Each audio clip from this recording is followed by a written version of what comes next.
welcome. Hi, everyone. Welcome to 10 Things You Didn't Know About Language. Now, I'm Dr. Emily Sabo. I'm a linguist at Mango Languages. I'm a Spanish teacher, and I also am a storytelling stand-up comedian. So what is the point of this talk today? Well, the point is to dispel some common myths, common misconceptions about language, how we use it, how we process it in the brain, how we produce it. And this is important for educators, not just language educators, but all educators, and just for people in general. So let me give you a little spiel here before we get started. So first of all, language. It's everywhere. Every single person, so long as they have two things, a relatively normal cognition and regular exposure or input to language, will acquire one, which is quite impressive. Considering the incredible complexity of languages.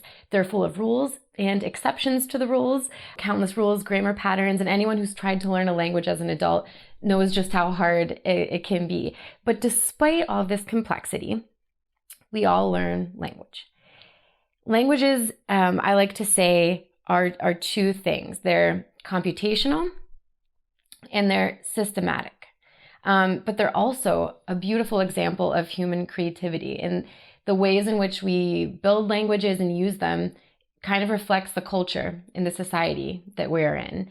And so this is why I love what I do. I love the systematic and computational part of languages, and I also love that creative, fun part of languages that kind of gives you a window into culture and the ways that people live their lives. In my work as a linguist, in my research, I compare how people who speak more than one language, so multilinguals, how they process language in the brain. And I also do a little bit of research into how someone's social identities can influence how they process and perceive and produce language, right? So like that can mean someone's accent, where they're from regionally, their nationality, how all of these factors combine to change the way that we speak. So the reason that that's important is because there are a lot of misconceptions about language. And so I'm here to dispel some of those for you today and hopefully teach you some things that you didn't know. So particularly, we're going to be looking at some fundamentals of language, right? How it works, how we use it, and how we process it in the brain. Now, initially, I had planned to organize this kind of as a Mythbuster series. But then I had an idea. Why not make a game out of it? So we're going to do something fun, and I want you to follow along and respond. So I have, each time I advance to a new slide, you will read a statement. Well, I'll read it to you. And your job is to guess if the statement is true. So you thumbs up, or false, thumbs down. Or if you agree, thumbs up, disagree, thumbs down. Now, it's important as educators, you know, that if you do the work of predicting what the answer is going to be, you're more likely to remember the outcome later. So really do try to predict, and I'll give you the time necessary to really stake your bet. Even though this is pre-recorded, doesn't mean that I'm not still very excited that you are going to be with me working through these, listening and predicting the true, false, agree or disagree right along with me. So a disclaimer is that I'm going to be going through what I think are the top 10 things that most people don't know about language, top 10 misconceptions about language. This is all very cursory. It's all breadth, very little depth. So we're going to be skimming the surface. If you have your PhD in linguistics like me, you know that there's a lot of nuance that we can get into the weeds with. So there are some slides that could focus on an entire course, a college course. So if you feel like I'm leaving you wanting more, it's because I am. If you have any more questions, you can follow us at Mango Languages and learn a little bit more. But for now, I think we'll get you to a good place with today. Okay, so we're going to start number 10 all the way down to number 1. All right, number 10. There are roughly 7,000 languages in the world. True, false? What do you think? That is true. Estimates range from between 6,000 to 7,000 languages, and this depends on what you count as a dialect versus a language. Usually we use the mutual intelligibility as a metric among linguists to decide what is a dialect and what is a language. But if you want to look up the nitty-gritty, you can check out Ethnologue, which we'll include in the description and post at the end of this video. But the sad news is that these numbers won't last too long. So the current predictions for language death are pretty grim. One well-known statistic, if you're looking at vitality rates, is that typically one language disappears every 2 weeks. And so you might ask yourself, well, why is this happening? Can we stop it? Can we keep these languages alive? The answer is, one, language attrition. So losing a language maybe because your family didn't, your parents didn't transmit it to you. And so then from that generation forward, you've lost the language. Other examples would be atrocity and assimilation, thinking about Native American languages here in the US. We started off with a lot, and then through atrocity, through assimilation, we've literally lost, hundreds of languages that were native to the land that we now call the United States of America. And globalization is another one, right? So we know that English is one of the global lingua francas, the language that a lot of people learn to communicate between communities internationally. And so for that reason, we see some people not holding on to those heritage languages and instead learning, and using one of the other big lingua francas globally. So yes, true, there are roughly between 6,000, 7,000 languages in the world. All right, let's move to the next one, number 9. Okay, true or false? Sign language consists mostly of miming. What do you think? True or false? Okay, false. Signed words do not equate to mimed gestures. So, for example, let's imagine, how would you mime the word for egg? EGG, egg. I don't know, maybe like this or this or this. That's how you might mime it. But in American Sign Language, it's actually signed like this. Now, there's probably some communities of ASL out there who would say they do it differently because there are different dialects of American Sign Language, just like there are different dialects of American English, spoken English. So all this to say, if you meet a deaf person and you just go trying to gesture your way through a conversation, sure, that can be effective to communicate, but they might also lip read. They also probably speak American Sign Language. And so just knowing that these are not the same thing, that American Sign Language is its own full complex language, is huge.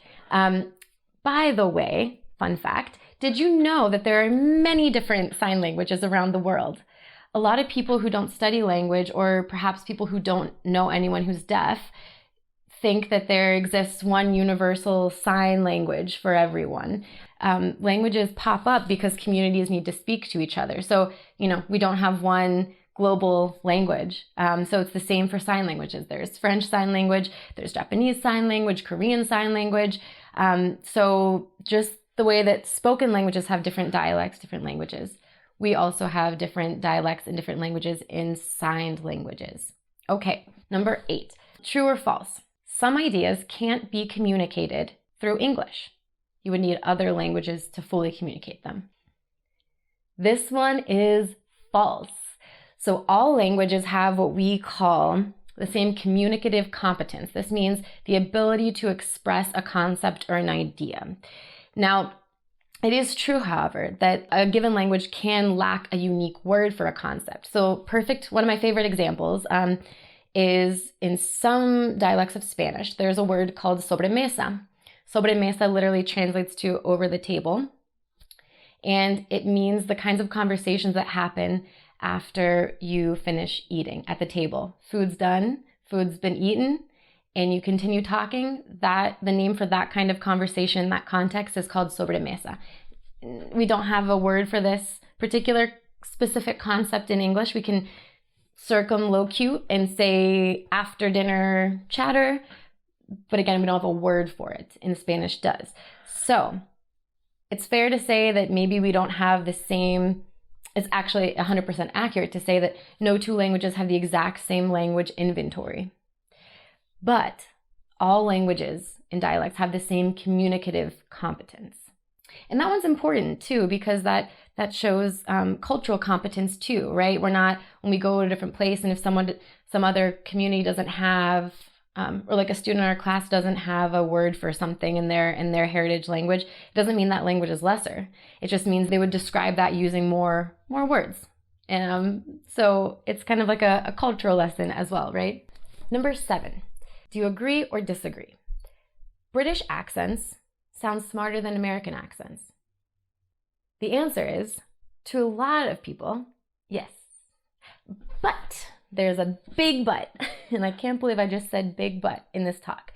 But this is merely a product of what we can call socially constructed prestige. Let's consider one linguistic feature from British English, which we can call R-lessness, right? This idea that you have drive the car. You talk like this, and then you don't use the R, so you say drive the car. I know I have a terrible British accent, I'm really sorry. Now, the question that you might ask is, well, is R-lessness just inherently more intelligent sounding? Is it a more intelligent sound pattern? The answer is no. And we know this because, for example, in American dialects like the New York accent, we also have R-lessness. We have this and I can't do a good New York accent, but it's like, where's the car? I know I have a really bad one. But we have the R-lessness feature in this dialect. And typically this does not get associated with high intelligence sounding accents, right? And so the question then is, why do we think that R-lessness, right? Why do we think that British accents sound smarter? Well, look at the history of our two countries. So a lot of the understanding of, oh, this accent sounds smart, this accent sounds dumb, this accent sounds sexy, this accent sounds not so sexy, this accent sounds angry. All of those evaluations that are associated with accents are socially constructed. They're based on our experiences, our exposure, media coverage, history. So it's worth noting that we all have these biases that are attached to how someone sounds and what we believe to be true about their character. It's important that we acknowledge what those are so that we can override them when we're making decisions. So for example, if I'm on a hiring committee and I know that I personally, when I hear a certain accent, let's say a British accent, I tend to think, oh, that person sounds smart. I need to engage my critical thinking and say, I know that I tend to think British accents sound smart, so I am going to really focus on the content of what this person is saying and not focus on their accent, right? Same thing with, Southern American English accents. A lot of times the media makes the stereotype that Southern accents sound dumb. Same thing, if I'm on a hiring committee and someone comes in and has a long, beautiful Southern drawl, I would need to check my biases at the door and focus on what the person's saying and not what my sociolinguistic stereotypes are telling me to believe about them. And so the big takeaway here, guys, is that there is no link between a person's accent and their intelligence. Okay, number 6, true or false? You can tell a person's age over the phone. True or false? Agree or disagree? The answer is yes, quite reliably, within a certain range, right? And so this is called sociolinguistic perception. Now, how does this work? What does it mean? You regularly glean all kinds of information from a person's voice. So this can include their gender, their race, their sexuality, their height, their nationality, their weight. There's a lot of information that we tend to glean from a person's voice. Now, it's not always correct, but oftentimes our brain has learned these associations over time, and quite often we can get it pretty close. And this is pretty cool because this means that there's pieces of our social identity that live in our voices, which is beautiful. But this becomes problematic when we use that information for linguistic discrimination. So we know all about the different kinds of discrimination that exist out there, right? Gender-based, race-based.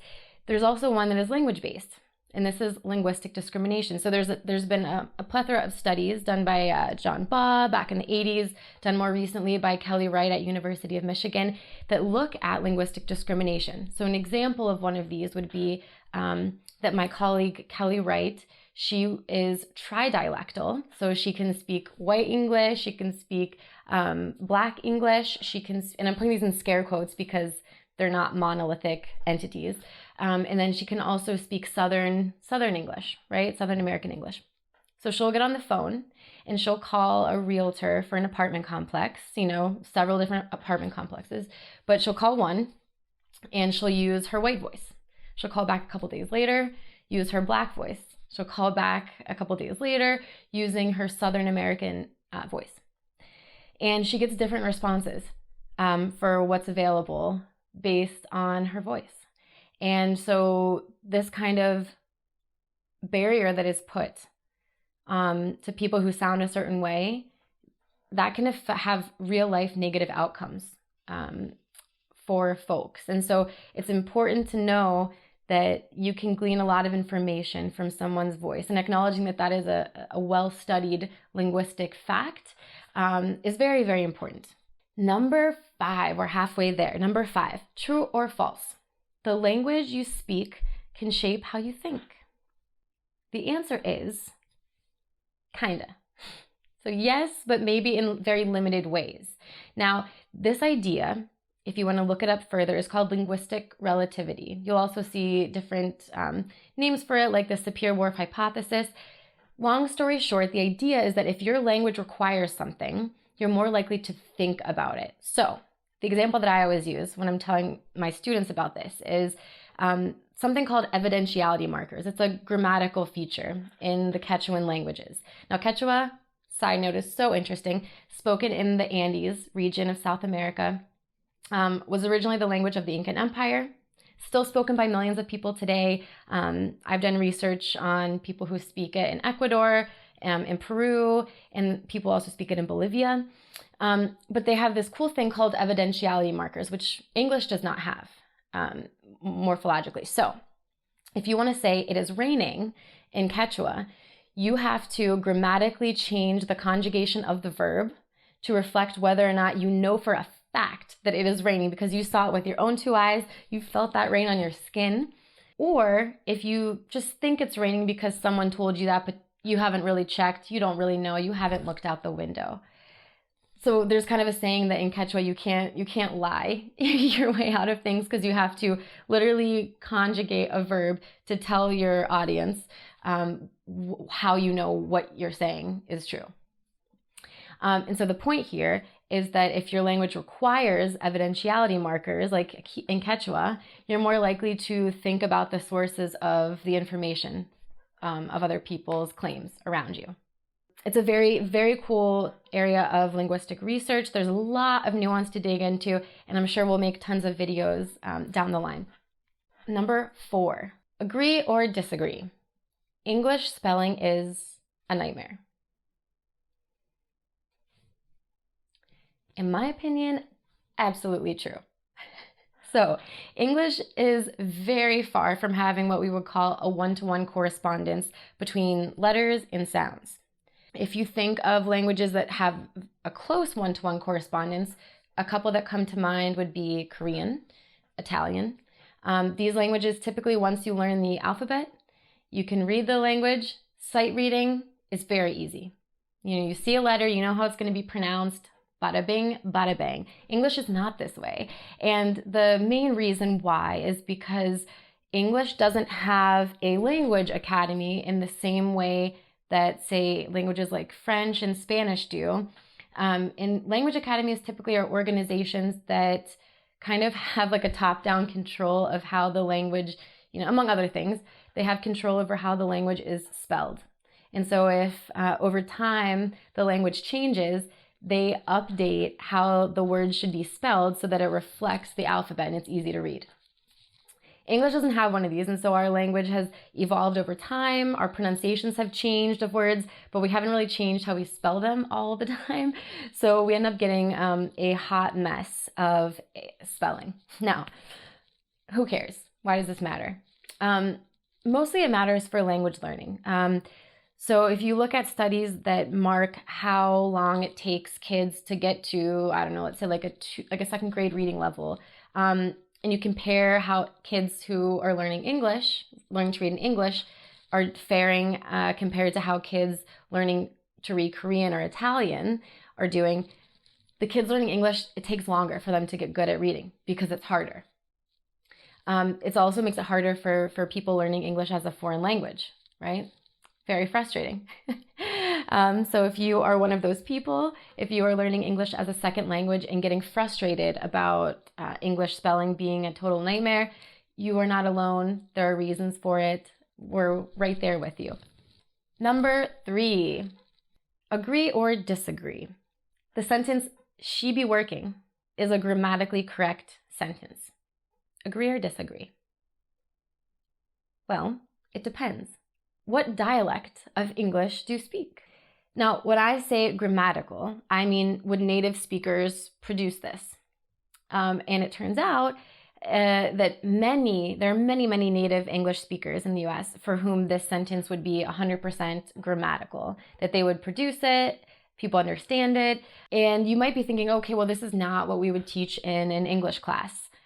We would say she is working is the correct way of saying it. However, the reason that you're saying that is that prescriptively, English teachers, have decided that there is one correct way to speak, and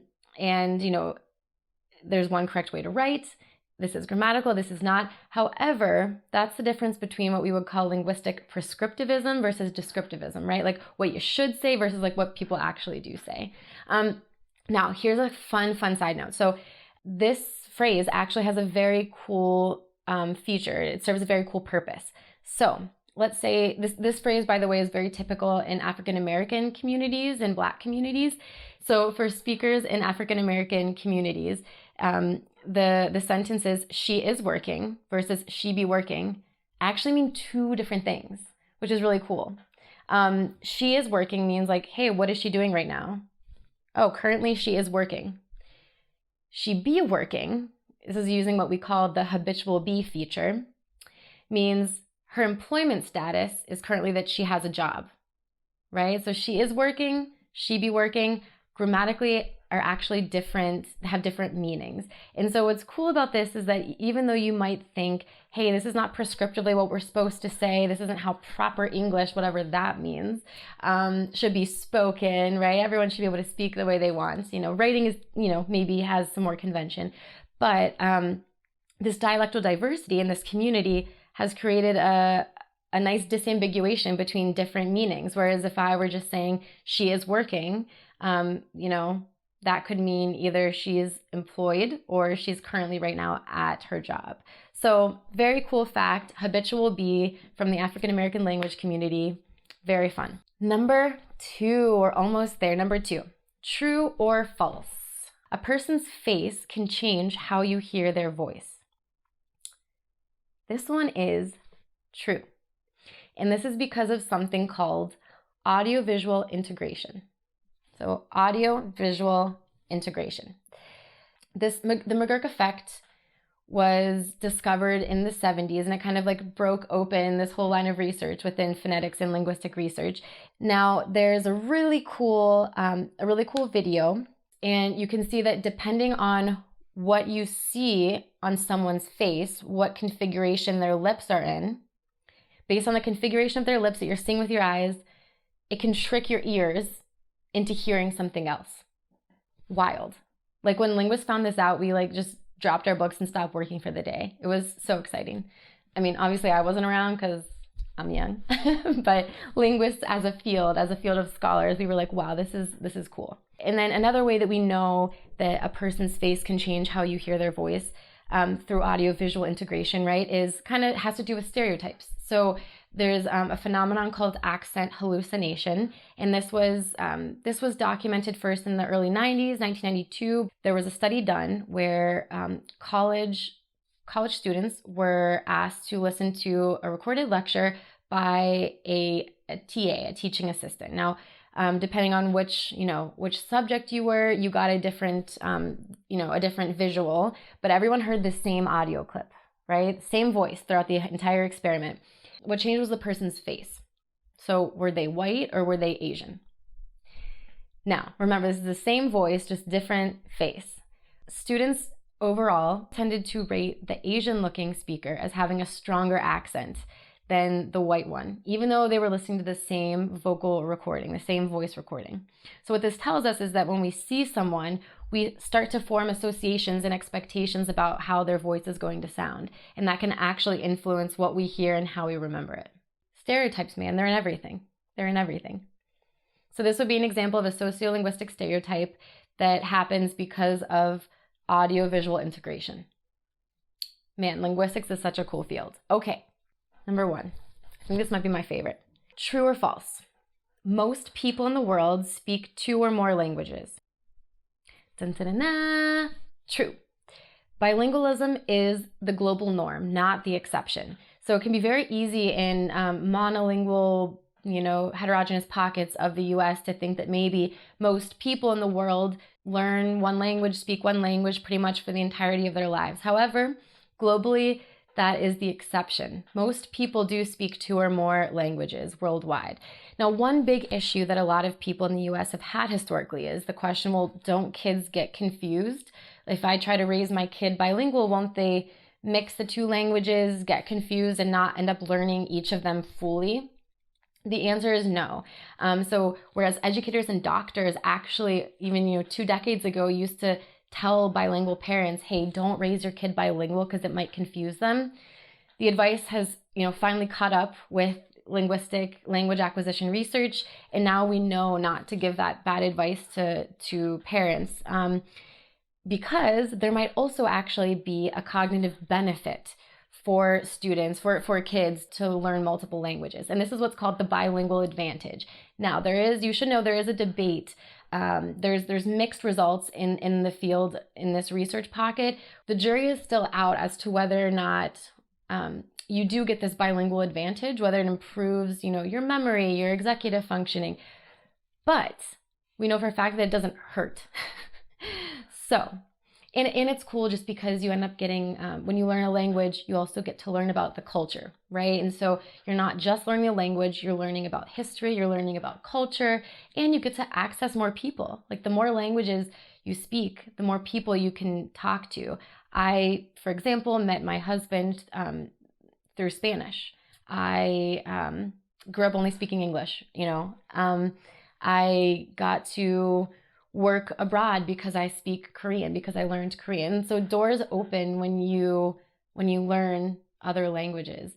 And actually right now, as of 2021, the Congress just passed the WLARA bill, WLARA, which grants $15 million of federal funds appropriated through the DoD for multilingual language education programs. 75% of that money goes to languages that are deemed critical to national security, so like Arabic, Chinese, and 25% of that can go toward any human language. So it's good news for the US because for a long time we've just been losing all of these heritage languages, and then we realize, oh my gosh, we need people to speak these languages for diplomacy, for national security, for cultural awareness, to stay relevant in international discourses. And so we're like losing these languages and then we're trying to teach people them again, which, now we're just trying to get students to hopefully learn these languages and hold on to them, starting when they're young, all the way up through adulthood. So it's an exciting time. Okay, so 3 key takeaways.